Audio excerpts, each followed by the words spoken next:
Let's face it, moving into a new place is stressful enough, but there is one chore we all absolutely dread: setting up the utilities.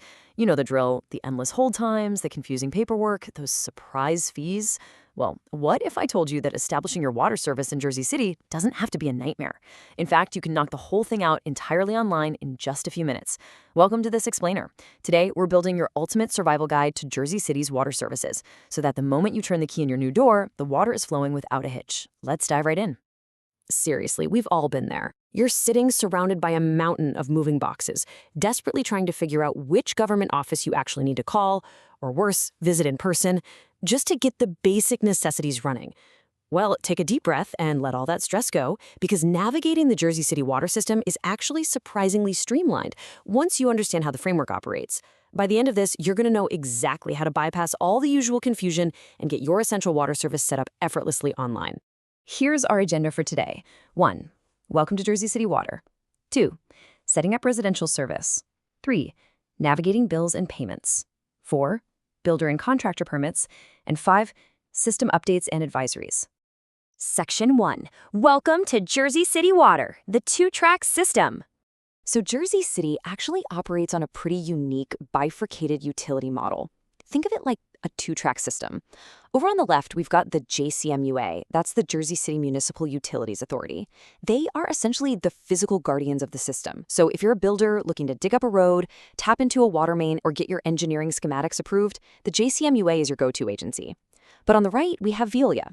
Veolia handles the administrative and customer-facing side for everyday residents like us. They're the ones managing your digital billing, your online customer profile, and the actual service activation. Basically, developers deal with JCMUA for the physical pipes, and everyday residents deal with Veolia for the digital bills. Makes sense, right? Section 2. Setting up residential service, the digital profile.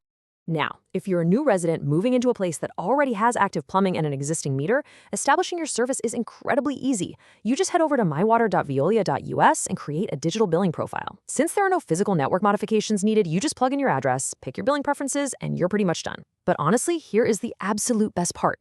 Unlike setting up your energy with PSE&G, where they routinely ask for your social security number or might even make you show up in person if there's an old balance on the account, Veolia is totally different. Thanks to the New Jersey Board of Public Utilities docket number WR2410835, a social security number is absolutely not required to start your water service. No SSN, no in-person customer center visits. The whole shebang is handled right there on the online portal.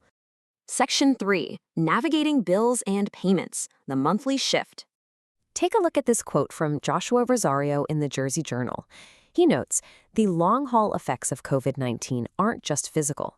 With the number of Jersey City water customers falling behind on their payments nearly doubling, the city's Municipality Utilities Authority and Veolia are transitioning residents' water bills from quarterly to monthly billing.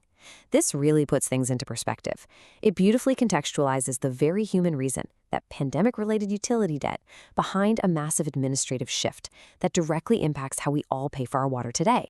Because of that mounting debt, back in January of 2023, the JCMUA and Veolia officially moved all residential water bills from a quarterly schedule over to a monthly cycle. And to be clear, this wasn't a penalty. It was a strategy designed to stabilize household cash flow. By aligning your water bill with standard monthly housing expenses, like your rent, your internet, your electricity, it prevents those massive, scary surprise bills from popping up every 3 months. Plus, as a nice little bonus, getting billed every 30 days means if you have a hidden plumbing leak, you're going to catch the financial impact way earlier than you would on a quarterly cycle. Okay, so when it comes time to actually pay that monthly bill, you've got some highly flexible options. You can easily use a checking account, a debit card, or a credit card directly on the MyWater portal.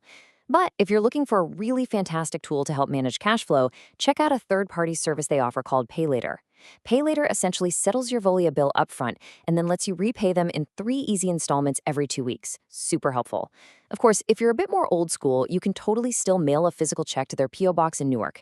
And this is absolutely crucial. If you are ever facing financial hardship, New Jersey American Water and Veolia have dedicated customer assistance programs available to help make sure your service stays running. Section 4. Builder and Contractor Permits, the JCUMA track. Now let's switch gears for a second and talk about property developers and contractors, because depending on your construction phase, you're going to need very specific permits on that JCMUA track. Doing a pre-construction evaluation of water demand, You'll need a site plan review, which means submitting engineering schematics. Need to actually tap into the distribution mains? You're going to apply for a water service permit right through the JCMUA contractor portal. You also need to properly calculate your fixture counts to secure the correct water meter permit. This makes sure the sizing is right so billing isn't inaccurate down the line. If you're tackling demolition, a cut and cap inspection is mandatory to verify any abandoned lines are safely sealed by a field tech. And finally, if your project involves excavating municipal roadways, you actually have to jump over to the city's separate online permitting system to grab a road opening permit. So while everyday residents get to enjoy that 100% digital experience we talked about, builders definitely face a bit of a hybrid reality. Yes, step 1 is submitting your applications and tracking your progress online at jcnj.org/permit portal. But step 2, you still have to physically show up in person at 1 Jackson Square to present your architectural plans and your plumbing or electrical tech cards. And remember, step 3 is the waiting game. Absolutely no water service gets activated until the JCMUMUA grants their final approvals and all those strict inspection thresholds are met. Section 5, System Updates and Advisories, Staying Safe. Let's talk about safety. Jersey City has some seriously aging subterranean infrastructure, so it is absolutely vital to know exactly what to do after a boil water advisory is officially lifted by Veolia. You can't just immediately go back to drinking from the tap. Step 1, you have to run your water faucets for 3 to 5 minutes to flush all your interior plumbing with fresh water from the main. Step 2, make sure you completely empty and clean out any automatic ice makers and water chillers. And step 3, this one is highly specific but super critical, you must drain and refill your hot water heater if the temperature is set below 113 degrees Fahrenheit. This is to guarantee that any lingering bacteria in a lukewarm tank is completely flushed out of your system. So we've explored the amazingly streamlined online setup for residents, the somewhat complex physical permitting for builders, and the stark reality of infrastructure safety. And it leaves us with a really fascinating dynamic to think about. On one hand, you can set up your water service from your smartphone in literally 5 minutes without even handing over a social security number. But on the other hand, we are relying on century-old pipes that occasionally lose pressure and trigger emergency boil advisories. It kind of makes you wonder, right? Do modern digital portals and flexible monthly billing truly make city utilities easier to swallow? Or is the constant maintenance of that aging physical infrastructure beneath our feet the ultimate hidden cost of city living? Definitely something to think about the next time you turn on the tap. As a quick professional reminder, please always consult directly with the JCMUA or Veolia for the absolute latest policy updates or procedural changes, as these processes are subject to change. Drop any questions or share your own setup experiences in the comments below. Thanks for joining me for this explainer, and stay curious.